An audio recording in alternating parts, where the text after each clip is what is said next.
El gobierno enfrenta una nueva presión política tras la salida del ex subsecretario de Hacienda Juan Pablo Rodríguez, quien podría volver al Ejecutivo si la contramuestra de drogas resulta negativa. ¿Se acuerdan de lo que hablamos el día viernes? Sí. El ministro José García Ruminot afirmó que si se comprueba un falso positivo, lo más probable es que sea nuevamente convocado, aunque no necesariamente al mismo cargo.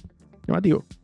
El cuadro se complejiza con la detención y formalización del ex seremi de salud de Magallanes, Fabián Barrientos, por una investigación de presunto abuso sexual, mientras siguen los coletazos por la reaparición de Mara Cedini. A esto se sumó la intervención del exministro Jaime Mañalich, quien advirtió sobre la maldición de los falsos positivos y pidió cautela antes de condenar públicamente a una persona por un examen preliminar. Ya, partamos Hay un escenario... del regreso de Rodríguez.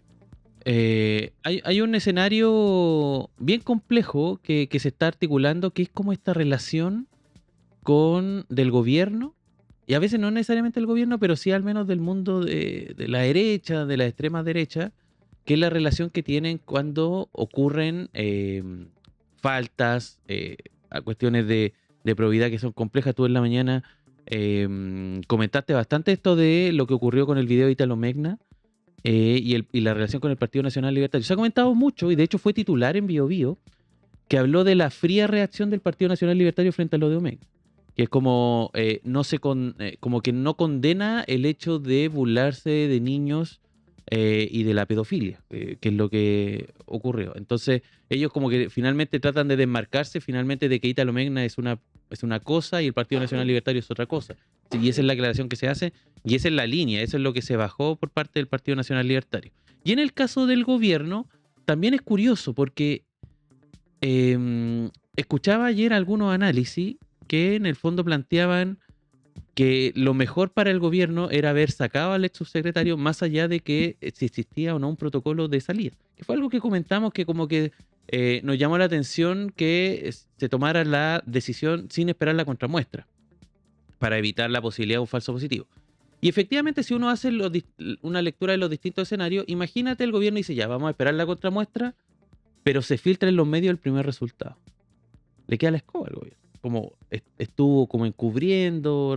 Y además, si el gobierno sale a decir la información con la contramuestra en mano y un positivo que salió en junio, igual da una sensación de sospecha. Entonces el gobierno tomó, creo yo, una buena decisión en sacarlo de inmediato, pero genera una ambivalencia en los discursos porque sus bases y la gente que en el fondo tienen que salir a defender esto, no terminan diciendo, oh, qué bien lo hizo el gobierno, sacó a alguien que dio positivo por consumo de drogas. Sino que es curioso porque cuando sale la declaración oficial, casi como que se felicita al subsecretario. Se le dice, oh, es muy parecido a lo... Por eso te digo que son paralelos muy parecidos. El Hans Maroski, cuando saca a Italo Megna, también dice, fue un gran profesional, lo hizo súper bien, pero lo vamos a tener que sacar por este video. En el caso de el gobierno hizo lo mismo, y además todo el mundo también sale alabando al ex subsecretario Rodríguez en esta materia. Entonces, confiando mucho en que la cosa... Y yo quiero decir algo, porque en los medios está muy cimentada, y lo dijo Jaime Mañalich, esto de la maldición del falso positivo, está muy cimentada la tesis del falso positivo, pero si no es un falso positivo, o sea, lo que se le va a venir de vuelta al gobierno puede ser brutal. Entonces, Rodríguez ha mantenido su tesis de que él no es consumidor de droga. En esa tesis lo respalda generalmente el gobierno y sus distintas personeros que han salido a hablar, particularmente García Ruminot, quien abrió la posibilidad de volver. Ahora dicen que si vuelve puede que no vuelva a ser subsecretario, volvería a otro rol dentro de Hacienda, un cargo tal vez más secundario, y se nombraría, digamos, a quien está haciendo la subrogancia actualmente. En paralelo a esto, hay otro caso dentro del gobierno que también ha generado, podríamos decir, una suerte de terremoto interno, que es la situación del Seremi de Magallanes, Seremi de Salud. Que lo que sabemos, lo que salió en los medios acá de Santiago y los medios nacionales en general, es que este Seremi fue detenido por un delito de índole sexual, pero no ha trascendido mayor información. Pero si uno va a los medios locales, que Punta Arenas es bien reconocido por tener muy buenos medios locales. Por ejemplo, voy a leer algunos pasajes de la Prensa Austral y del Pingüino, que son dos medios que entregan muchos detalles de lo que ocurrió. A ver, Lo que dicen es que alrededor de las 1:30 de... déjame ver acá. Se postergó la formalización para este martes. Lo que dicen es que ambos fueron detenidos, el Ceremi, todo el viernes en la noche, de viernes a sábado, o sea, es algo muy reciente. Fue detenido el Ceremi con una persona que estaban teniendo una riña en un local que queda justamente al frente de la casa del Ceremi, que se llama, si no me equivoco, Papelucho. Papelucho. Es una especie de negocio que queda en Punta Arenas. En ese negocio, de lo que se averigua después es que la casa del Ceremi estaba toda con los vidrios rotos. Que el Ceremi habría echado a esta persona de su casa y esta persona desde afuera le habría lanzado piedra y le habría roto los vidrios a la casa. Y esta persona lo esperó afuera, salió el Ceremi cruzando y se agarraron en el negocio al frente y ahí finalmente fueron aprendidos. Lo que dice el Pingüino, que esta es la nota que tienen hoy día en portada, que trae buena parte de lo que se dijo en la detención y que adelanta, digamos, lo que va a ocurrir mañana en la formalización, es que la emergencia se desencadenó tras la contratación de un servicio de acompañamiento, paréntesis, escort, dice el Pingüino. Según la denuncia de la víctima, cuya identidad permanece en reserva por disposición del tribunal, entre la noche del viernes y la madrugada del sábado, la hecha autoridad le habría suministrado comprimidos de clonazepam junto a una segunda sustancia no determinada, provocando un estado de somnolencia aprovechado presuntamente por Barrientos para concretar el ataque sexual. O sea, drogó y durmió a esta persona para aprovecharse sexualmente de ella. Y eso provocó, al despertar, el afectado generó un altercado violento con agresiones físicas mutuas y daños materiales en el inmueble, situación que requirió la intervención urgente de Carabineros de Chile, quienes concretaron la detención de flagrancia del entonces funcionario público.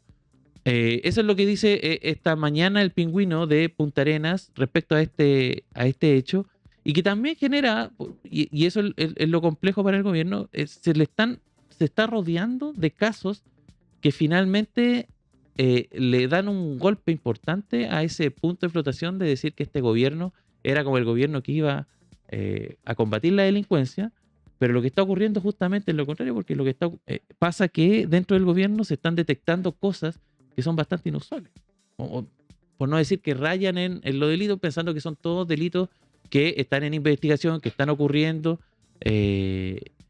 y que puede, más allá, no quiero decir que consumir drogas sea un delito, y eso decirlo, pero sí es una falta importante y que al menos este gobierno lo había impulsado y lo había... De hecho, hay una declaración que ha estado dando mucho vuelta de el ministro del Interior, Alvarado, quien dijo que la idea de este gobierno era impulsar el tema del test de droga a o sea, que a concejales, alcaldes, a toda la institucionalidad.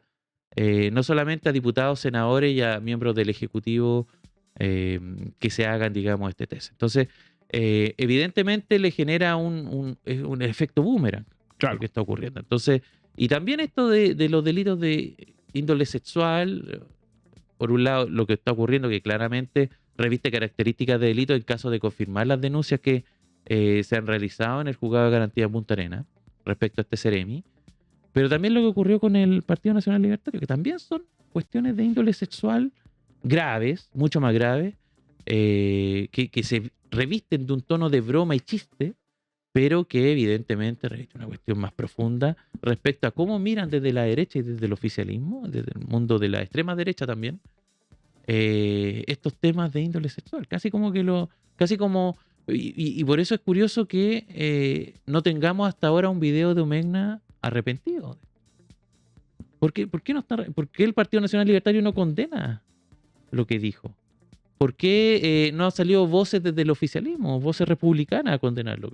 Entonces, todo eso, entiendo yo que hoy día en la noche está programada una entrevista del señor Omeña en Sin Filtro, donde va a dar su versión de los hechos, pero todo da cuenta. Por ejemplo, yo veía un video ayer del pelado de la cofradía, en donde decía que toda esta, le decía funa contra Omeña, era más que nada una cuestión de envidia, porque él era rubio y de ojos azules.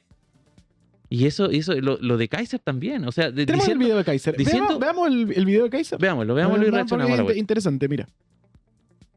Martín Cesón dice, si estos tipos siguen el partido, yo me retiro. No estoy dispuesto a compartir pensamiento con ese tipo de seres humanos. Mire, usted no puede decidir qué pensamiento tiene qué persona, así que es como complejo. Desde el punto de vista político, ¿ya? Cada persona puede pensar lo que se le dé el cuesco en gana, y que yo sepa, eso no hace una diferencia. Ahora, si no quiere compartir, puede estar dentro de un partido político. Si usted cree que puede, haga lo que quiera. Martín Cesón dice... Eso de que cualquier persona puede pensar cuesco en gana, estamos hablando de cuestiones de como pedofilia y cuestiones de abuso a niños TEA. Esa es la broma, ese es el chiste. Entonces no es como que puedan pensar cualquier cosa que les venga, como dice Johannes Kaiser, cuesco en gana en esta materia. Entonces se articula un escenario en donde al menos las cuestiones éticas están medias reñidas como que se corrió un poco el cerco en materia de tolerancia, de qué se puede decir, qué se puede hacer, y cuál es el rol de tanto las cuestiones institucionales, en este caso un partido, en el caso de lo que ocurrió con el Ceremi de Magallanes, un gobierno, y en el caso también de lo que ocurrió con este subsecretario que dio positivo, y que digámoslo también, esto cuando un deportista, yo que sigo mucho el tema del boxeo, donde el tema del doping siempre es importante, es muy difícil que salgan falsos positivos, no es común, no es como, entonces escudarse o abanderarse al gobierno es evidentemente un error en esa línea. Así que nada, vamos a seguir esperando, evidentemente vamos a estar esperando la contramuestra, no estoy diciendo que no pueda ocurrir un falso positivo, pero de que es difícil, estadísticamente es muy bajo el índice de que puedan ocurrir falsos positivos. Sí, es bajo. Así que nada, el gobierno rodeado de estas cosas y que les cuesta mucho como Igual, salir a criticar y condenar. Y además justo en una semana donde había hablado el Partido Nacional Libertario de que el gobierno bailaba a su ritmo. Si lo que vimos con Omen es el ritmo tan de hondo. No, qué ritmo. ¿Qué ritmo se está bailando? Es que éticamente y también como la cuestión, yo me acuerdo el Partido Libertario siempre fue, el Partido Republicano siempre fue muy defensor de esta tesis de que existía una crisis moral en Chile y que ellos eran los llamados a resolver esa crisis moral. Oye, pero lo que están haciendo es correr el cerco hacia el lado contrario, hacia la amoralidad o la inmoralidad, dependiendo del caso. Así que nada, se viene un panelazo donde se va a analizar todo esto, así que Nico, te dejo con esto. Todo el análisis, gracias Camilo.